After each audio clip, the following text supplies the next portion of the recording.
दोस्तों नमस्कार, बड़ों को प्रणाम, छोटों का आशीर्वाद। मेरे पास बहुत सारे ऐसे बहुत किस्से हैं, बहुत किस्से हैं। कितने किस्से सुना दूँ मैं।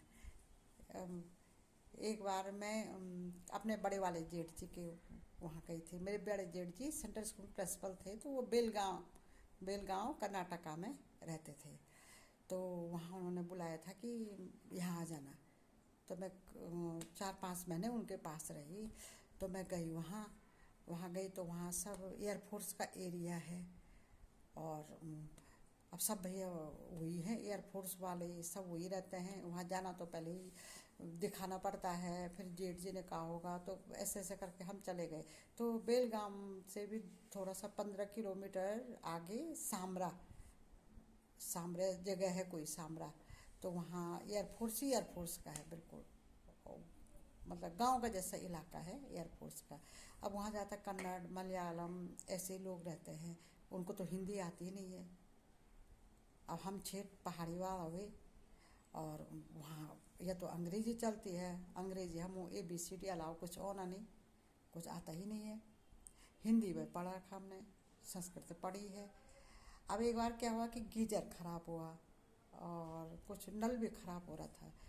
तो उस समय हमको ये पता नहीं था कि कंप्लेन करते हैं ये किसी की, मतलब वो देना, एप्लीकेशन देना यानी कंप्लेन करना, हमको नहीं पता था। हमको क्या पता हूँ ना, हम बहर जाए ना कुछ। हमारा बेतिन जान से पानी पीना चाहिए। मंगरा मुगे मुड़ी डिगी मुगे पानी लाए, मल डिगी गए मुले डिगी गए, हमको क्या पता कंप्लेंट के हुए। अब कंप्लेन करी होगी जेठ जी ने। तो कोई आया, तो उसने बेल बजाई, मैं बाहर गई। तो वो कहने लगे कि कंप्लेंट, उसने अंग्रेजी में कुछ कहा, मेरी समझ में ना आई, मेरी जेठानी घर में नहीं थी। मैंने कहा ये क्या कह रहा भाई।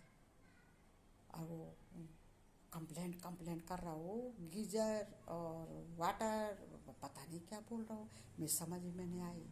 मैंने कहा complaint, I am no complaint, no no complaint हमने हमने क्यों करते, और मेरे जेठ जी क्यों करते हैं। अब मैंने ये कहा कि प्रिंसिपल साहब स्कूल में है, स्कूल बगल ही पे थी, वहाँ पे है। और जब वो आएंगे तो तब मैं बताऊंगी, उसके समझ में कुछ ना आए ये भी क्या करूँगी। अब ये तो यो लगी, ये तो कंप्लेंट सुता पड़ो सुलिए कहीं उसको फोन खुनवा सो। अभी क्या पता ही कि कंप्लेंट सो तो झोला भी से मुझे। मैंने कहा ब्रदर नो कंप्लेंट नो, क्यों करते भाई। मैंने हिंदी में कहा आपकी कंप्लेंट क्यों करते, राम नौकरी चाकरी पर सर कंप्लेंट करके तो सोचो वो हो जाओ। मैंने सोचा मेरे जेठ जी ने किसी को लगा रखा होगा, वो कंप्लेंट किसी और ने करी होगी, तो उसको साल कोई निकाल देगा बेचारे को है।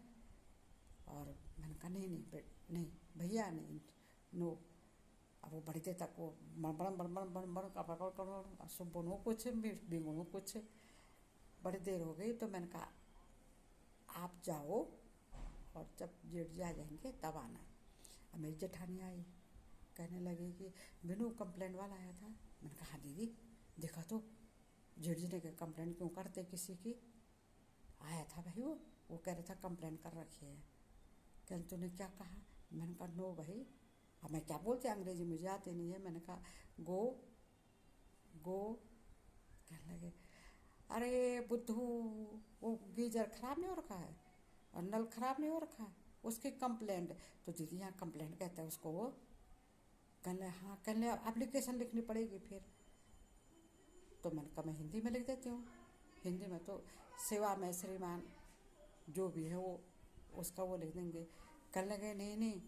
तो मैंने कहा थोड़ा थोड़ा मुझे आता था। मैंने कहा उसमें ऐसा ऐसा थोड़ा दीदी तो इंटर थी ना, वो बाहर रही है तो बाहर ही रही है, तो उनको थोड़ा बहुत अंग्रेजी आई जाती है। रिस्पेक्टेड, ये ऐसे लिखना है दीदी। कहने हाँ। मैंने कहा मीनियन भाई रिस्पेक्टेड, अब क्या रिस्पेक्टेड स्पेलिंग क्या चाहिए, मीनियन आने दे, नैना आ जाएगी भतीजी और जेठ जा जाएंगे। आपके बस की मेरे बस की नहीं है ये चीज़ है भाई। हम तो खाली भाई हिंदी पढ़े हैं सरकारी स्कूल में। नहीं दीदी। कहने लगी थोड़ा बहुत तो बोले। दीदी मैं बोलूँगी क्या, लिखेगा कौन, चलो तो टूटी फूटी थोड़ा बहुत, ऐसे नहीं होता भाई। और ना, तब जेठ जी आए, जेठ जी को किस्सा सुनाया दीदी ने, कहने ना बिनू ने उनको भगा दिया। और जेठ जी हंसने लगे, कहने लगे लाठी कहीं की, ओ लाठी। मैंने कहा लाठी नहीं हूँ, अंग्रेजी नहीं आती मुझे, क्या पता, आप लोग बता देते तो मैं सही करवा देती। तो ये है दोस्तों, हिंदी मीडियम अंग्रेजी में फ़ायदा है, बहुत फ़ायदा है, ये है नहीं है, हमारे बहुत किस्से हैं।